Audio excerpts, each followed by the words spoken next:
Can you imagine waking up from a coma, being told that you shouldn't be alive? Oh, and by the way, you'll never move your legs ever again.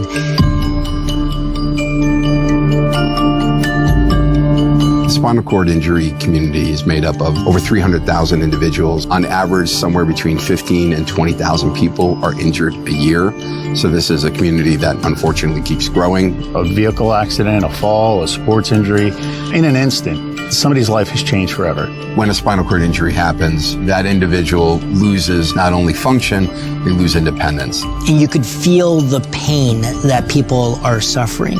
This is a tough lifestyle. We just want to bring some hope back, and we want to give them the ability to do the basic things in life again. I'm going to pull the chair out from behind you. I think it's important to note that our bodies are electric. We have electrical signals in the heart, we have electrical signals in the brain. The spinal cord is essentially an information superhighway. It conveys information between the brain and the rest of the body. And all of those messages have to get from the brain down to the body. But then there also are messages that have to go from the body back up to the brain. Messages like, where are you in space? What's touching you? Is it hot? Is it cold? Is it painful? When we have a spinal cord injury, what happens is there's a blockage in that highway.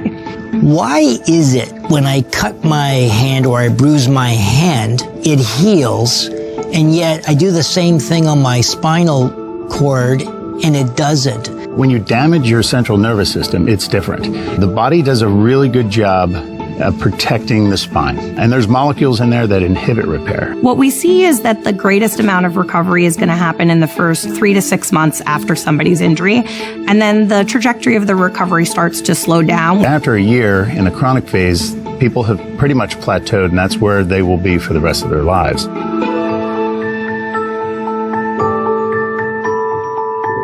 NVG-291 is an investigational drug candidate. It is designed to help repair nervous system damage. NVG-291 is a drug candidate that's in development right now. What our drug does is it focuses on an inhibitor, and we actually turn that inhibitor off and allow the body's natural mechanisms to repair. It's taking that blockade and it's moving it out of the way, allowing the central nervous system to do what it naturally can already do. So it really is an elegant approach to this nervous system damage problem. Shirley Bryan Ability Lab is who we partnered with, and it's a perfect fit because they're the #1 rehabilitation hospital in the U.S. for the past 30 plus years. Our hospital is the first of its kind. It's a rehabilitation hospital that pioneered the interactions between clinicians and scientists. Between our nurses, our clinical team, our physicians, and then our researchers in the lab, everyone kind of brings a different perspective into that. It kind of creates a nice comfort and oversight on the patients and their care. Team effort. Now, together with Shirley Bryan Ability Lab and Neerfjin, actually we embark in a new way of establishing the baseline of clinical trials to enhance rehabilitation outcomes for our patients. This is a trial that's going to go on for 16 weeks and requires everybody that participates not only to get that drug each day, but to work out, to go through a rehabilitative process that's standardized, and to do it in a way that is, state of the art. This trial has a very unique design in which we're using electrophysiology, which is a tool to assess descending connections from the brain to muscles. We're studying connectivity. So we're looking at whether there are signals going from the brain past the site of injury in the spine to the limbs, the hands and the legs. We're measuring the improvement in those connections over time.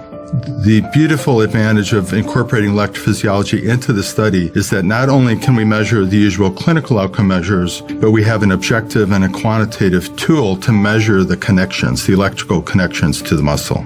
That'll give us a window of insight that we just haven't had in the past in a way that wouldn't be possible with a less specific therapy. Electrophysiology is hugely important. If we're changing and making those connections, we're going to see it. And if we do, we know the drug is working.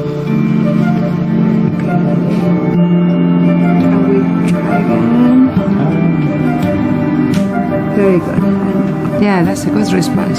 Even if there is a small increment in the amplitude of a connection, that is a tremendous success in the trial, because those connections are the foundation for any voluntary movement. If we can demonstrate improved connectivity, it's never been done before. No one's ever shown that you can actually make connections again. Then the second step is function, functional improvement. If there is a formation of new connections by this drug, we can actually guide those new connections by doing exercise rehabilitation. Yes. Very good. You can make connections, but to turn them into function, you have to work those muscles. And that's why we partnered with Shirley Ryan Ability Labs, because they're experts in electrophysiology and they're experts in rehabilitation. If you combine their expertise with our expertise, which is NVG-291 and allowing the body to regenerate and regrow, it's a great partnership. It's a connection. It's a win-win for science, and it's a win-win for the rehabilitation world together. People are coming in after a major catastrophe, and if we can help them regain even a small amount of what they lost in that accident, anything that can help improve even marginally someone's life, I would count as a success. When we talk about spinal cord injury, unfortunately, right now, we don't have an intervention that has been shown to cure that injury or to help improve function after about a year or two out. So if it is effective, this would be a huge breakthrough. NVG-291 has the potential to impact the quality of life of patients with spinal cord injury.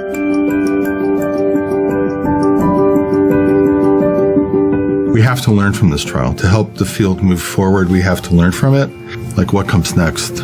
The importance of this trial is not just for spinal cord injury. It's to show that this drug works. And if we can prove that, then we can get into many other areas that have been demonstrated preclinically in animal models, like stroke, multiple sclerosis. This is a platform. This is not just a drug. And it's actually an economic opportunity as well. The average cost of a young person who has a spinal cord injury to society is $10 million.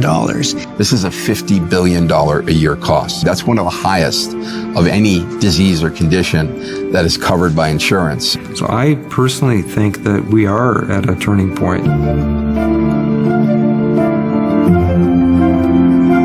What these folks need is hope. The lineup for people to get this is going to be absolutely incredible. The drug industry for a couple of decades has been trying to help spinal cord injury, and all of those efforts have failed. With this trial, you're seeing for the first time excitement in the community. It's not sitting in the lab, it's in the clinic. It's at Shirley Ryan Ability Lab and actually going into patients. So it's been a very, very exciting time. This could be the drug that we're all waiting for.